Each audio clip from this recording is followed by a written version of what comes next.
Good morning.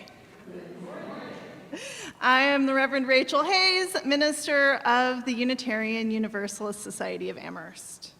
Welcome to you, old friends and new, young and old, in the sanctuary and in the Zoom. You are an essential part of our celebration today. Whether today is your first or your 1,000th Sunday in our midst, we are stronger because you are with us. We are one people of many beliefs, many origins, sexualities, and genders. We are all growing, all learning, all loved. Just as you are welcome here. Today, we are receiving a service from the Unitarian Universalist Association on the theme of covenant. And we'll hear the Committee on Shared Ministries proposed covenant for our congregation. Our UUA president, Reverend Susan Frederick Gray, is our preacher this morning, and we'll hear from religious professionals and lay people from all over the UUA. I am so pleased to share this beautiful service with you.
You are a miracle in motion. I greet you with wonder. In a world which seeks to own your joy and your imagination, you have chosen to be free every day as a practice. I can never know the struggles you went through to get here, but I know you have swum upstream, and at times it has been lonely. I want you to know I honor the choices you made in solitude, and I honor the work you have done to belong.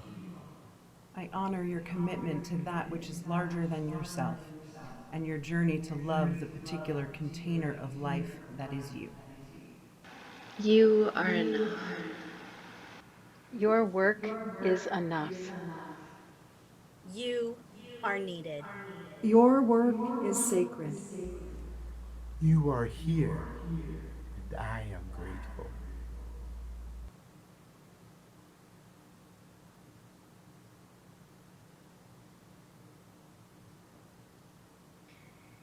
You are enough. You are needed. You are here, and I am grateful. If you are experiencing this worship service in community, I invite you to greet one another using one of those phrases or a similar phrase. You might be opening up the chat and chatting it to the whole group or to someone you know. You might be leaving it in the comments. If you are sitting on your couch with someone, you might turn and say this to them. You are enough. You are needed. You are here, and I am grateful. Now, if you're not experiencing this worship service in real time in community, you still have a community. So feel free to pick up your phone and text someone these words or DM someone these words. Pick anyone who you want to say these words to. You are enough, or you are needed, or you are here and I am grateful. And if it's you who needs most to receive these words, Say them silently to yourself, or imagine all of us saying them to you. You are enough. You are needed. You are here, and we are grateful. Please greet one another.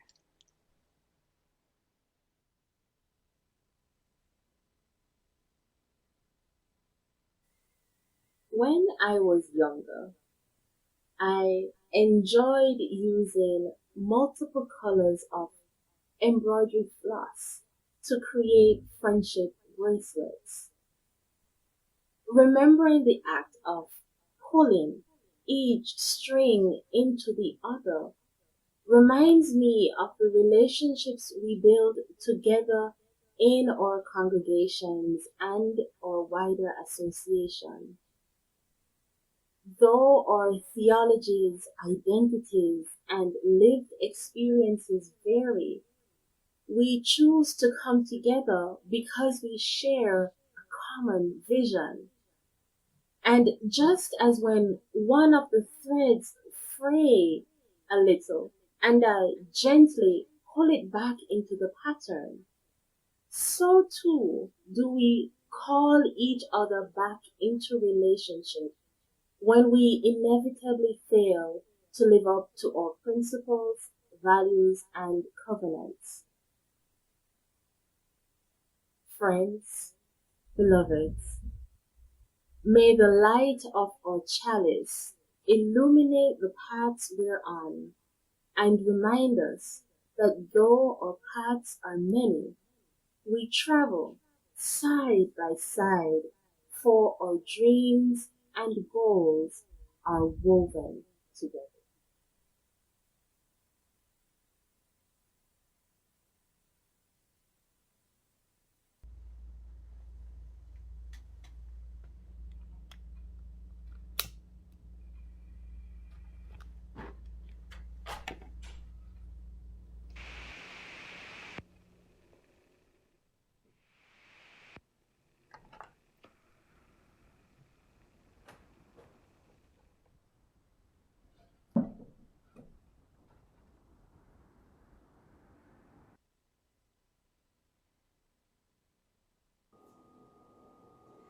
We're all connected, bird, cloud, and tree. We're all connected, earth, wind, and sea. Woven in a single garment of destiny, we're all connected, breath, you and me. We're all connected, bird, cloud, and tree. We're all connected, bird, cloud, and tree. We're all connected, earth, wind, and sea. We're all connected, earth, wind, and sea. Woven in a single garment of destiny. Woven in a single garment of destiny. Connected, breath, you and me. We're all connected, breath, you and me. We're all connected. We're all connected. Bird, cloud, and tree. Bird, cloud, and tree. We're all connected. We're all connected. Earth, wind, and sea. Earth, wind, and sea. Woven in a single garment of destiny. We're all connected. We're all connected. Breath, you and me. Breath, you and me. We're all connected. We're all connected. Bird, cloud, and tree. Bird, cloud, and tree. We're all connected. We're all connected. Earth, wind, and sea. Earth, wind, and sea. Woven in a single garment of destiny. all connected. Breath you and me. Breath you and me. We're all connected. We're all connected. Breath You and me.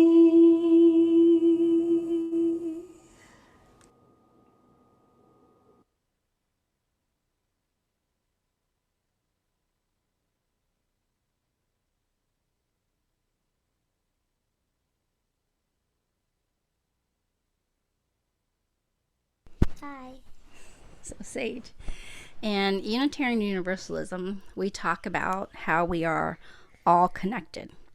And when I say that all people in the world are connected, what do you think about that, or what does it bring up for you? I think it brings up like if everyone's connected, like on the ground, like how trees is touching, like if one tree's here and one tree's there.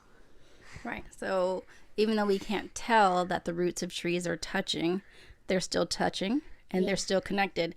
And so that reminds you of how people are all connected. Yeah. And then what are some ways in which we are all connected? Can you give me like an example? Like if we're best friends or family. So best friends and families can be connected. Yeah. What about what I do can impact other people, right? So if I'm in a classroom and I sneeze, achoo, but I don't cover my nose or my mouth with my elbow, what can happen to my friends in the classroom? They can get germs. Yeah, they can get my germs. So even though I say, no, I'm okay, I don't need a tissue, I don't need to cover my mouth, what should I do? You should cover your mouth even though you don't want to. Right, because what I do can impact other people because we are all connected. Awesome. Thank you. Bye. So Bradshaw, in Unitarian Universalism, we often talk about this interconnected web in which we are all a part of. Can you kind of share with me your thoughts on the interconnectedness of all of us during this time in history? Not only do I think that humanity is a thing that connects us together, I also think it's experiences and what we've been through. So I always thought growing up that we were all connected, but I really felt like there was no way to share that or prove that. Like I felt like what I did impacted other people, and there were always those people who were like, the only thing that matters is what I do because I am the only person that it bothers. But then when we had COVID, that was a clear example that we are all connected because what I do impacts everyone else. So COVID started with one person, and now we saw this worldwide pandemic because people weren't washing their hands or wearing masks or social distancing or whatever you want to say they were or were not doing. But it clearly showed that we are connected, and what one of us does clearly impacts everyone else. So if I tear down a rainforest in some tropical location, it will impact people on the other side of the world. So what we do does matter, like not just for us, but for those outside of our sphere. So Bradshaw, what are your thoughts on that?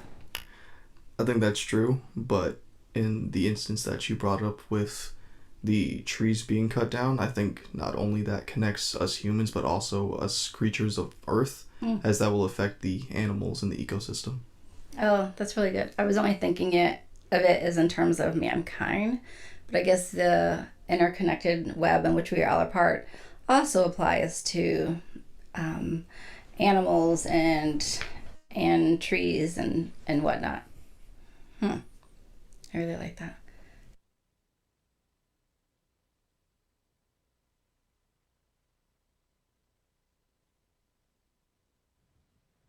A beautiful quilt hangs on the wall in my home office, where I now spend so much of my time, including taping many of my recordings.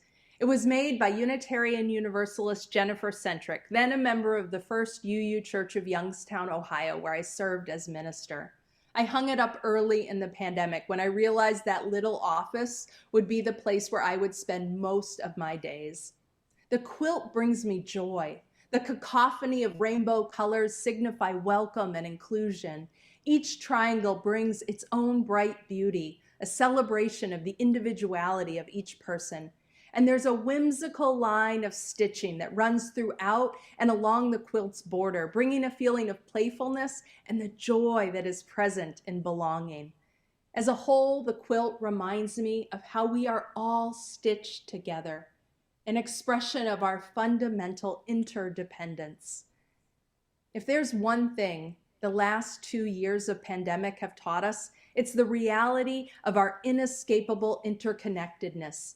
Experiencing wave after wave of COVID-19 spreading quickly across the globe reminds us that our lives are inextricably woven together. Early in the pandemic, we learned to wear masks, understanding that I wear my mask to protect you, and you wear your mask to protect me. We rely on one another, and we can act to protect one another, or our actions can put each other at more risk. As Unitarian Universalists, we have long articulated the importance of interdependence. We name it in our principles. We know it from our understanding of science and biology, and we understand it as Universalists who reject ideologies of supremacy rooted in notions of the saved and the damned, instead embracing the worth and dignity of every person and the knowledge that no one is outside the circle of love. We know we belong to each other, and we belong to the earth and the web of creation itself. So what does this reality of our interdependence mean for our theology? Well, it's reflected in one of the ways we describe Unitarian Universalism. We say we are not a creedal tradition, but a covenantal one. We don't have a creed which all must profess. We don't all believe the same things about the nature of God or gods, or even share the same religious background. But what does bind us? The promises we make to one another about how we will live together in community and how we will live together in our larger world. You see, as Unitarian Universalists, a far more important question than what do you believe is how are we to live? And we answer this question through covenant. Covenant is our religious response to our fundamental interdependence. Because we are interconnected, because we belong to each other, our religious and moral impulse guides us to make promises to nurture the threads of our connection with justice and compassion and equity. Now, early formulations of covenant were understood as among believers with their God. But over the centuries, the influence of Unitarianism, Universalist theology, along with humanism, have reoriented our notions of covenant to be rooted in our relationships with one another, our wider humanity, and creation itself. We are a tradition concerned with the here and now and the conditions of people's lives today. One powerful example of this is how our principles are articulated as a covenant. We covenant to affirm and promote the inherent worth and dignity of all people. We covenant to create practices that nurture justice and abiding compassion into the fabric of human relations. We covenant to join our efforts to work for a world where the web of life is infused with peace, justice, and equity, such that all people can thrive in their wholeness. The Universalists called this aspiration the kingdom of God. Today, we call it the beloved community. Covenant is a centerpiece of our theology because it calls us to practice and live our deepest values and the greatest aspirations we have for ourselves, humanity, and our world. Now, it's not about checking boxes and getting everything right. It's deeply spiritual work. It requires humility, listening, forgiveness, and open-heartedness. Because we are human, we don't live our promises perfectly. But covenant teaches us how to seek forgiveness from one another and ourselves, and it teaches us how to heal and come back together. Covenants are life-affirming and life-saving because the truth is we need each other. We hold each other's well-being in our hands and in our actions, and this is not a burden, but an incomparable gift. It's why we love. It's why we create enduring friendships. It's why someone's art can stir another's heart. It's why we gather in religious community and are deeply held and changed by its presence in our lives. Just like that quilt, that hangs in my office. Our UU principles reflect our fundamental interdependence and the role that covenant plays as a North Star, a guide for how we live and our commitments.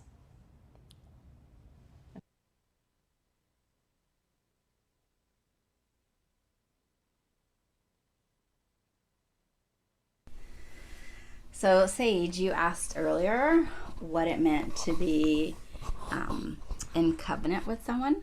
And a covenant is like an agreement, like how we want to be with each other. So what's an agreement you could make with like a friend? We be nice to each other and try our best. So be nice to each other and try your best? Yeah. And what about what's an agreement or a way you want to be with your family? I want to love them and get things on their birthday. Love them and get them things on their birthday? You're so sweet.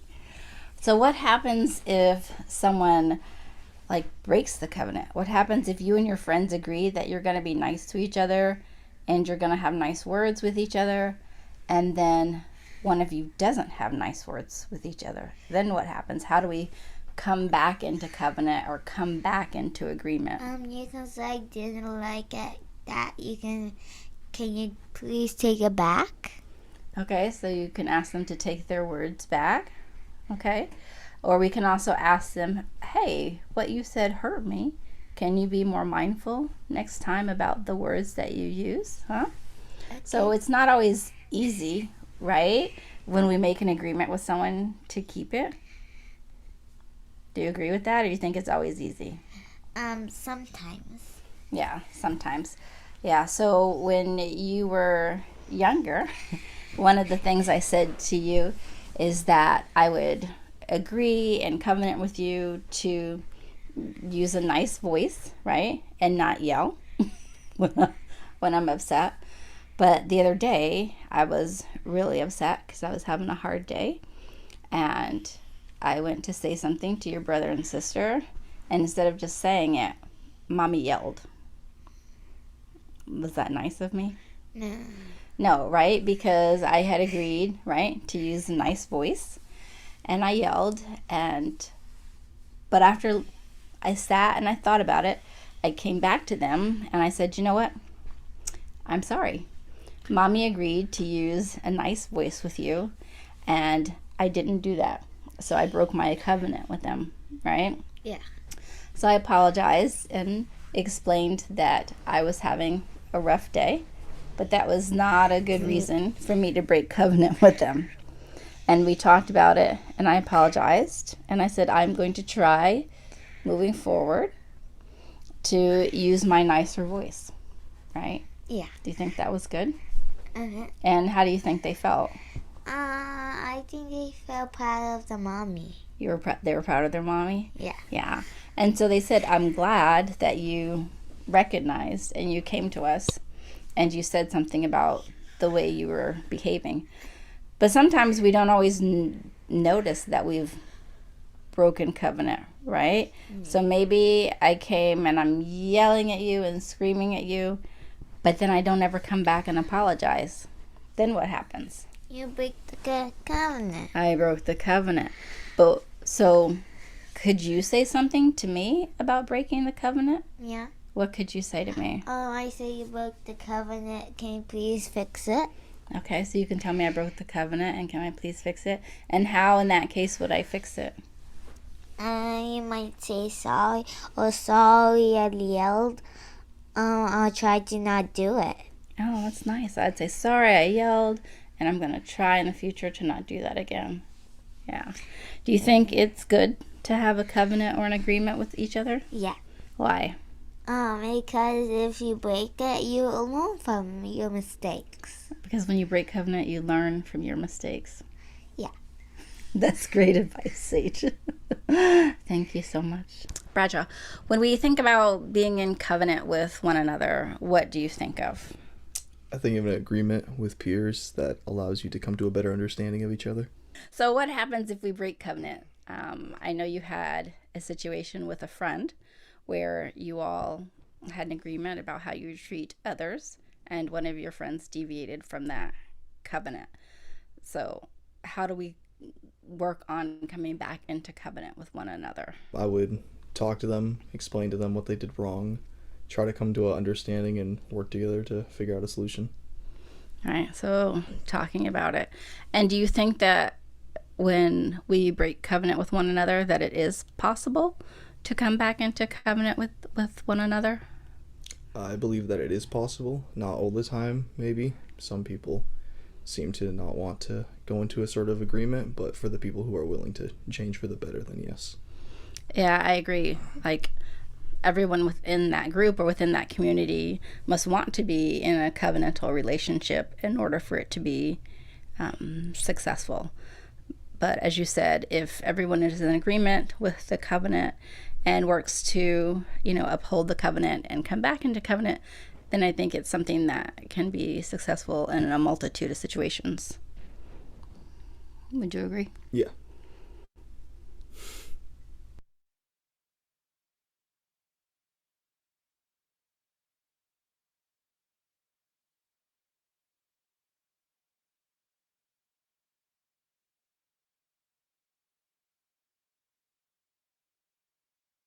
This we know. We belong to each other. In 1963, the Reverend Dr. Martin Luther King Jr. articulated this truth from a narrow cell in Birmingham, Alabama. In his now famous Letter from a Birmingham Jail, King shared his sense of disappointment with white, moderate clergy who condemned the tactics of nonviolent direct action to confront the racist police violence, segregation, and Jim Crow laws of Birmingham. In that letter, King called us all to a deeper knowing of our interdependence, writing, "We are caught in an inescapable network of mutuality, tied in a single garment of destiny. Whatever affects one directly affects all indirectly." King offered this soaring image along the backdrop of lament, frustration, and disappointment at the clergy who preach the values of equality, but in the moment of need and opportunity for real and material change in the lives of Black Americans, condemned King. I imagine on a personal level that all of us know this feeling of disappointment and anger at being let down by those who you thought were with you and would show up alongside you in your moment of need. It's painful. And right now, we are all experiencing layers of this deep personal, social, and collective lament.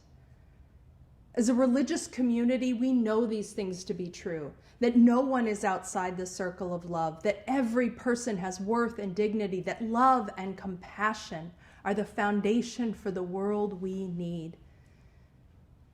We know this, and yet everywhere we see these values forsaken. For decades, we have witnessed the erosion of bonds of care, compassion, and shared investment in community. In just the 46 years of my lifetime, we've witnessed devastating rise of inequality, poverty, and indebtedness in the U.S. Alongside this has been the escalation of policing and mass incarceration and the criminalization of poverty.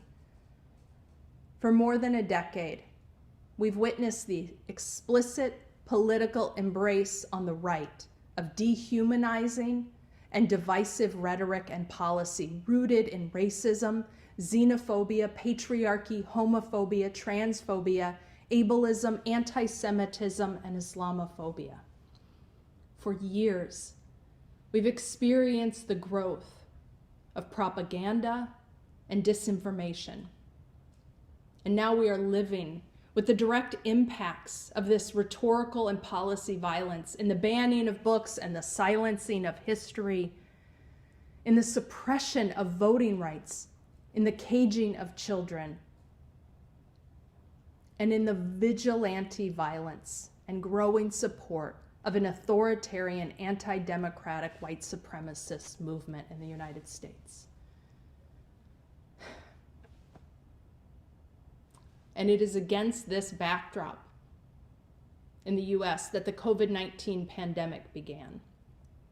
And repeatedly, we have lost ground as we've responded to this virus through individualism, capitalism, and nationalism.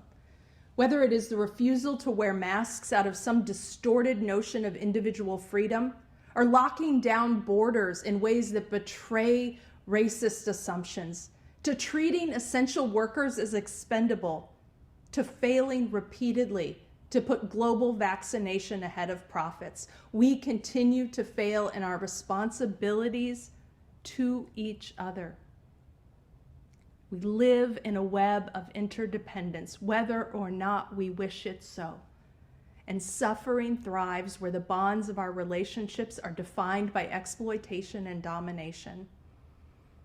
In the US, the coronavirus has thrived along historic and systemic fissures of disparity and racism and poverty. Fissures that have long defiled our social bonds.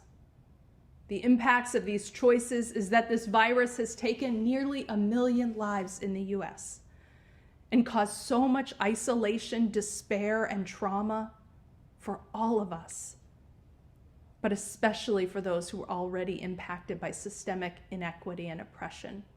The layers of trauma, the layers of lament are deep. And in our own UU community, we've seen this disparity. We have lost so many young Black leaders, not just to the pandemic, but to the stress of these times. The deep lament is because the crisis of this pandemic, alongside the crisis of global climate change, of which the two are not unrelated, actually creates the necessity and the opportunity to draw humanity together for collective action to save lives and protect the future of our species. But again and again, we've chosen to double down on division, nationalism, profits, and a deadly status quo. Now, to be clear, I'm not pointing back to some golden day that never was. What we need is to chart a new way forward, rooted in covenant, rooted in an understanding of our fundamental belonging and our responsibilities to one another. King understood this when he reminded us that we are caught in an inescapable network of mutuality, tied in a single garment of destiny. Whatever affects one directly affects all indirectly. It is why it is so important to understand that the crises we face today are not just economic or political or social or even environmental. They are fundamentally spiritual and moral crises, reflective of the ways that the threads of connection that bind us have been defiled by greed and exploitation. And the tools we need to reweave these bonds are compassion, deep solidarity, mutuality, and care. These are defining times. It matters that we root ourselves in deep care for one another and a courageous commitment to the struggle for justice and thriving for everyone and for our shared future. After all, our religious communities are not social clubs. Our theology, our commitment to covenant is not an intellectual exercise. It is a call to a way of living and being. It is a call to action. This is no time for a casual faith, no time for a casual commitment to one another and the values of human dignity, justice, and compassion that we hold dear. And this is no time to go it alone. Practicing covenant reminds us that it is an act of faithfulness to continue showing up for and with one another. It is an act of faithfulness to continue to center care in how we live in the midst of division. This is a time where we need greater courage and greater solidarity and a deeper commitment to the well-being of all people and all communities. We need investments that address poverty, climate change, and that invest in democracy and in human flourishing. Whenever I hear King's words, that we are tied in a single garment of destiny, I imagine humanity as a collection of brilliant stars held together across the fabric of the expansive night sky, holding promise for what can be when we understand that we belong to each other and that we share responsibility for one another. I also remember our own Universalist forebears who believed in universal salvation, but also knew that hell was something that existed here in this life, fostered by systemic injustice. And our work as a people of faith is to love the hell out of this world, to join our efforts to work for a world where the web of life is infused with care, with peace, with justice, with compassion and equity, such that all people can thrive in their wholeness. May it be so. We're all connected, bird, cloud, and tree. We're all connected, earth, wind, and sea. Woven in a single garment of destiny. We're all connected, breath, you and me. We're all connected, bird, cloud, and tree. We're all connected, earth, wind, and sea. Woven in a single garment of destiny. We're all connected, breath, you and me. We're all connected, bird, cloud, and tree. We're all connected, earth, wind, and sea. Woven in a single garment of destiny. We're all connected, breath, you and me. We're all connected, bird, cloud, and tree.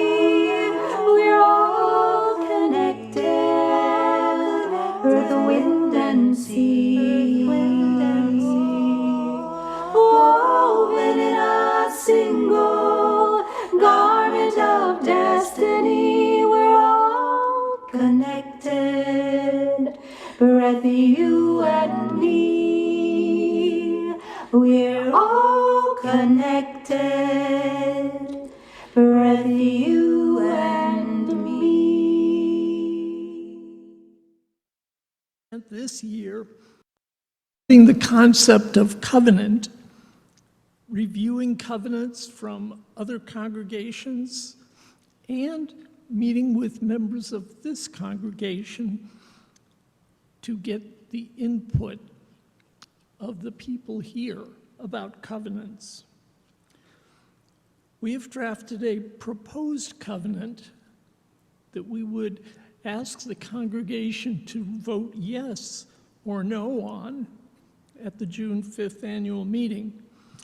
Our thought is that if we will adopt the proposed covenant as is for 1 year of study, we can see how well it works for us and see how well we use it. At the end of the next year, our covenant, our committee, and the congregation will evaluate the covenant and decide whether to keep it or to alter it to better meet our needs. The language of this proposed covenant is similar to a covenant that appears in the UUA hymnal, and that was discussed frequently during the breakout sessions with this congregation. We have altered and updated it based on our understanding of covenant and the general input we heard from our members. Proposed congregational covenant. Love is the spirit of this community, and service is its practice. This is our great covenant, to dwell together in peace, to seek truth and justice in love, and to work toward the time and place where everyone's worth and dignity is honored by all in our world's beloved community.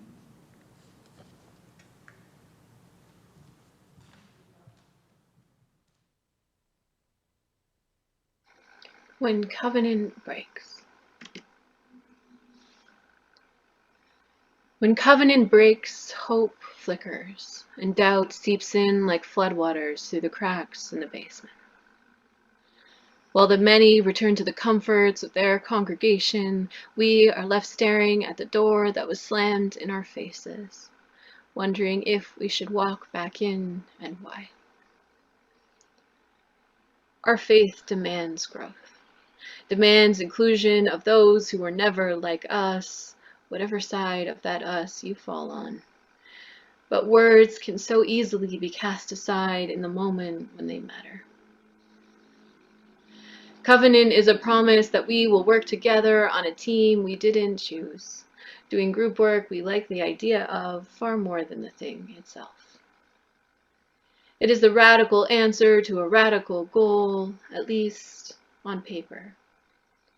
For our faith does not give us answers for what to do when covenant breaks. When we see that some would rather cling to their patriarchy and their white supremacy, would make problem people of the whistleblowers and hateful radicals of those just asking for rights. Would pretend that the promises of covenant mean nothing unless the person is just like you. But then, standing in that cold with that door slammed in front of you, something shifts. Covenant is a promise between the people of this faith. But it is also a promise between ourselves and our faith. And sometimes nothing takes more faith than staying. Choosing to speak of your broken heart to those who are brave enough to face change. To stay in dialogue and have those hard conversations you never wanted to have. And choosing to be angry rather than walk away. All of these are holding true to your promises. When covenant breaks, we are sent back to the beginning again, like a toddler on their time out to think about what just happened, or a minister on their sabbatical called to remember what we fell in love with in the first place. This ship is not sinking. It is only rocked by the violent waves of oppression, and everyone has contributed to the oppression of someone, if not everyone. May that humility keep us listening even when our own pain hasn't been heard yet. Even when our relationships are shattering like crystals falling to cold stone. Even when all you need is a hug and your community won't open its arms yet. When covenant breaks, we need to come home to trust. To trust that there are others out there who would have supported you if they were only there. And to trust that our faith will always be here tomorrow, bound by nothing more or less than the promises made by people willing to fight. Like a golden web glimmering with dew in the first light of morning, because when covenant breaks, it is a tear merely, in a web still holding strong. And as long as we believe in ourselves and in the greatness that we could become together, then we can always come back tomorrow, roll up our sleeves, and start weaving again.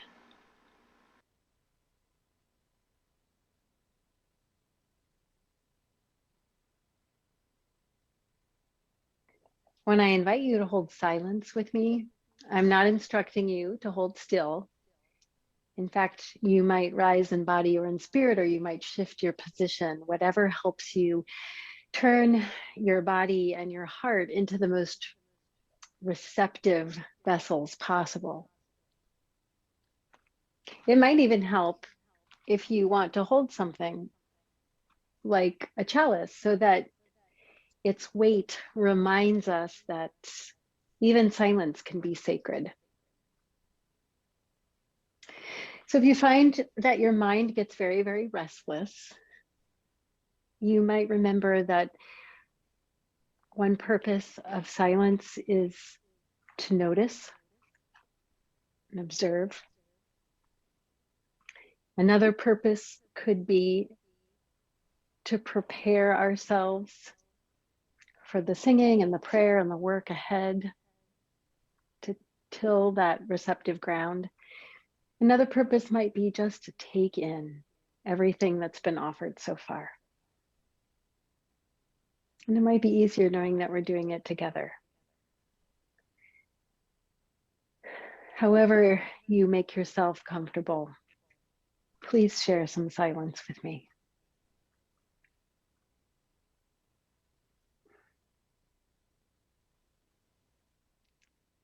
If you have found any gift in this brief silence, may we remember that those gifts are available to us, not just right now, but in the days ahead.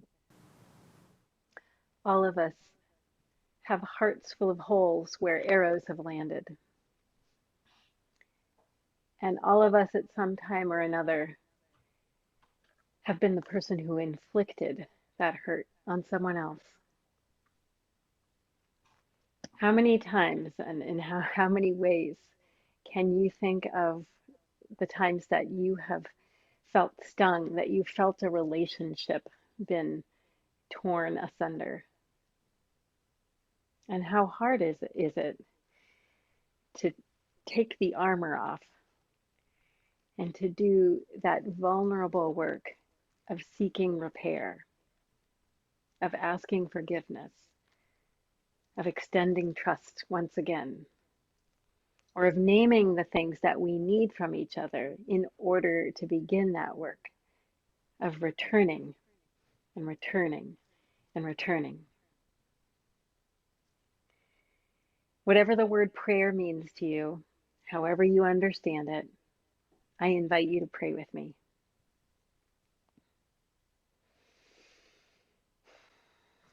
Help us say yes, Spirit of loving mystery. Help us say yes, first to our own selves and to tending the wounds and the disappointments that have been inflicted on us for whatever reason. Yes to our worthiness. Yes to our hope in human relationship and returning to one another instead of turning away. For those of us who know that we have caused hurt, may we not be stuck in shame or in guilt, but may we loosen our own armor so that we can fully understand the hurt we've caused, seek ways to avoid those paths of wounding, and have the humility to want to try again in more loving ways. Mysterious love, often we are bystanders. Often we witness pain being tossed between two people or more. May we be willing to be custodians and guardians of love. May we interrupt when interruption is called for. May we call people to their fullest selves. May we name oppression when we witness it. But may we each be a member of community and of cohesion and of connection that calls people to accountability, but also to love, where we say yes to one another, where we say yes to that which is life-giving, yes to repair, yes to love in action that looks like the earning of trust and the guarding of trust. May we remember that our communities are woven through our speech and our actions and our trust and our teamwork. And may we keep showing up to do that sacred, holy work so that we can say yes to one another, to carry one another forward.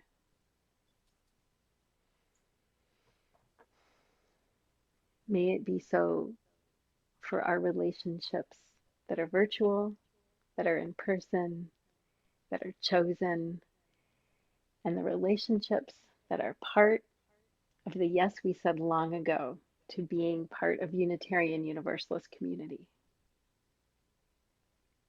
You say yes to us, love and life, and may we keep saying yes to one another as a means of saying yes back to you. May it be so.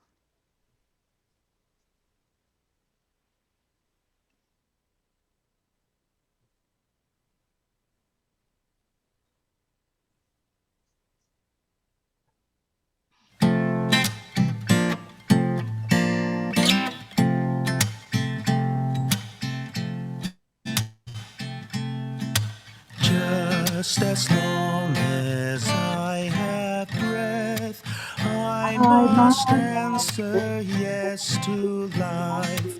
Though with pain I made my way, still with hope I meet each day.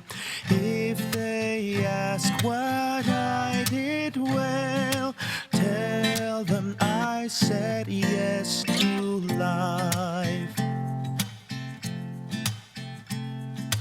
Just as long as vision lasts, I must answer yes to truth. In my dream and in my dark, always that elusive spark. If they ask what I did well, tell them I said yes to truth. Mientras late el corazón, debo decir sí al amor.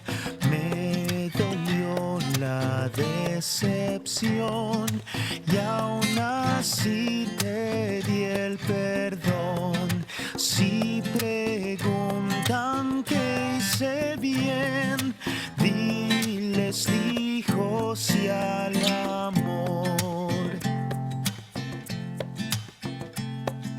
Just as long as my heart beats, I must answer yes to love.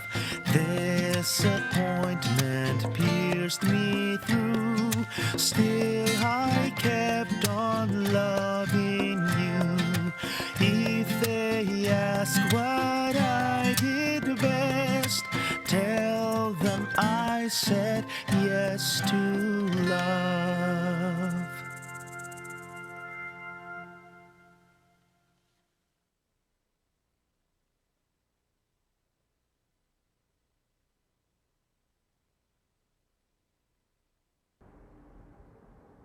A spark of the holy can never be extinguished. Our chalice flame lives on each week in the very marrow of our bones, in the sparks of creativity and the glimmers of love which infuse and invigorate the best moments of our day-to-day. May we carry that light onward as we go forth as the symbol of our chosen faith, which recalls us to the sacred promises of our covenant as we close our sacred time and extinguish this physical chalice flame.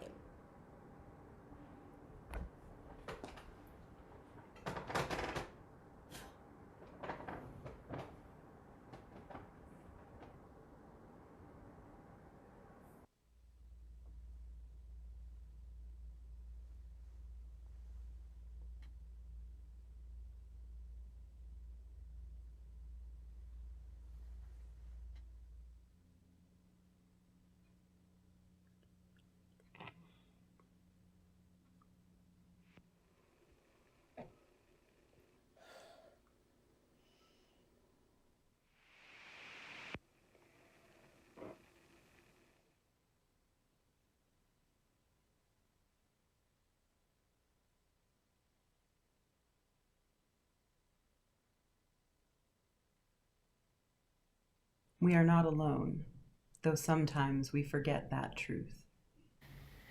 We are woven into one cloth, one gorgeous blanket, designed for use, for comfort, to sustain, and to love. And each and every day, this world advertises the potential of our shared beauty. It is there for the taking, for the making, for the weaving. In this moment, here together, we remember that we are the woven and also the weavers.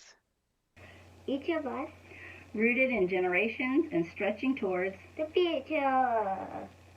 Held by communities and beholden to them. Seeking wholeness and sought by life's desire for itself. Loving the world and beloved so much more than we realize. Part of the web of the beautiful blanket of creation.